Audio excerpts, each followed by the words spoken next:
Hello friends, welcome to Binocular.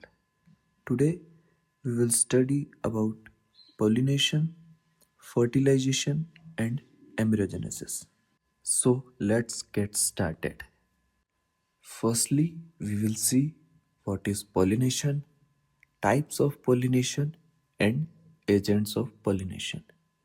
So, pollination is transfer of pollen grain from anther of stamen to stigma of carpel. Anther से pollen grain का transfer stigma पर pollination कहलाता है. Pollination has mainly two types, that is self pollination and cross pollination. Self pollination is further classified into autogamy and geitonogamy, and cross pollination is called xenogamy. Transfer of pollen from anther to stigma of same flower on same plant is called autogamy.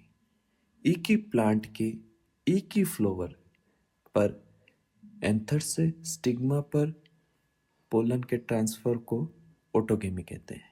मतलब इसमें flower bisexual होना चाहिए और एक ही plant पर present होना चाहिए.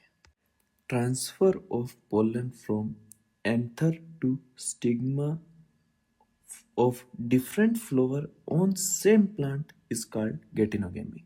Means एक ही प्लांट पर दो अलग अलग फ्लावर के बीच में पोलन ट्रांसफर को geitonogamy बोलते हैं. फ्लावर्स कैन बी यूनिसेक्सुअल और बाइसेक्सुअल. मतलब दोनों फ्लावर यूनिसेक्सुअल भी हो सकते हैं और बाइसेक्सुअल भी हो सकते हैं, बस अलग अलग होने चाहिए और सेम प्लांट पर होने चाहिए. Now comes the cross-pollination, which is called xenogamy, which is transfer of pollen from anther to stigma of different flower on different plant. It means यहाँ पे पोलन का ट्रांसफर दो अलग अलग फ्लावर के बीच में होता है और दोनों फ्लावर दो अलग अलग प्लांट पर प्रेजेंट होने चाहिए. फ्लावर्स कैन बी यूनिसेक्सुअल और बाइसेक्सुअल. फ्लावर्स जो दो अलग प्लांट पे प्रेजेंट हैं वो यूनिसेक्सुअल और बाइसेक्सुअल हो सकते हैं. So these were the type of pollination. Now we will study about the agents of pollination, कि पॉलिनेशन करवाता कौन है. So the agents can be abiotic and biotic. Agents biotic भी हो सकते हैं और अबायोटिक भी हो सकते हैं. Abiotic agents are wind, which is called anemophily, water pollination, which is called hydrophily, and biotic pollinators can be of different types. They can be insect, and the pollination by insect is called entomophily. They can be birds, and the pollination by birds is called ornithophily. They can be baits, and the pollination by baits is called caryopterophily. Pollen agents biotic भी हो सकते हैं और abiotic भी हो सकते हैं.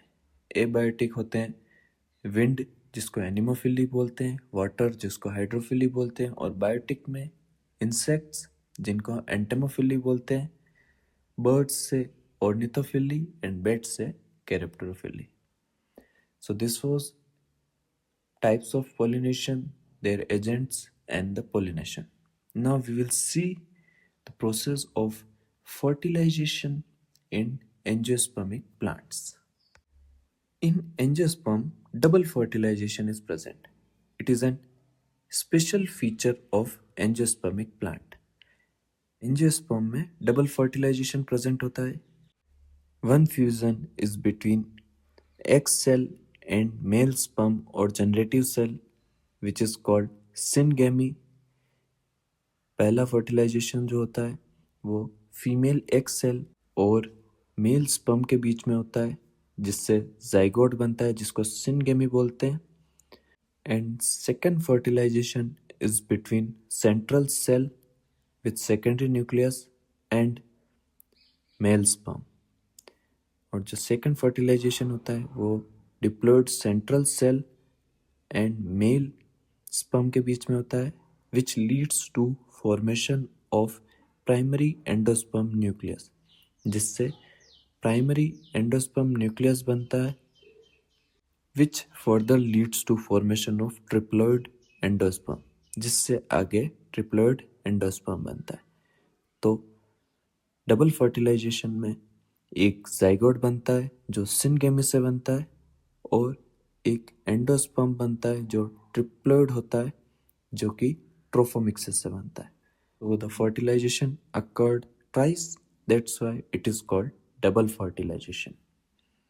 Now we will see how this zygote is developed into the plant, and the process of formation of embryo from zygote is called as embryogenesis. So let's see the embryogenesis in detail. In embryogenesis, the zygote is divided by mitosis. Several mitotic divisions take place. Embryogenesis में mitosis divisions होते हैं zygote में. First division is transverse which leads to formation of apical and basal cell. First mitotic division से apical और basal cell बनता है. These apical and basal cell further divide to form different structures. ये apical और basal cell आगे divide होके अलग अलग स्ट्रक्चर्स बनाते हैं. These structures are octant, then globular shape, then triangular shape, then heart shape, then torpedo shape, and then cotyledony shape. ये divisions अलग अलग स्ट्रक्चर्स बनाते हैं जो कि हैं globular shape, heart shape, torpedo shape और अंततः कोटिलेडनी shape, which finally leads to the development of seed. Ovule converted into seed and ovary convert into fruit or fruit wall. Ovule developed into seeds are of two type. Ovule से जो seed बनता है वो दो तरह के होते हैं. मोनोकोटिलिडन्स जो कि मोनोकॉट्स में प्रेजेंट होते हैं एंड डाइकोटिलिडन्स जो कि डाइकॉट्स में प्रेजेंट होते हैं. मोनोकोटिलिडन्स में सिंगल कोटिलिडन होता है, एंडोस्पर्म ज़्यादा प्रेजेंट होता है. In dicotyledons two cotyledons are present and endosperm is negligible. Dicotyledons में दो कोटिलिडन्स होते हैं और एंडोस्पर्म का अमाउंट होता है वो बहुत कम होता है. So this was all about pollination, types of pollination, agents of pollination. Then after pollination there is fertilization which leads to formation of zygote, and this zygote in turn convert into embryo and then into seed, which is potential plant. Thank you for watching.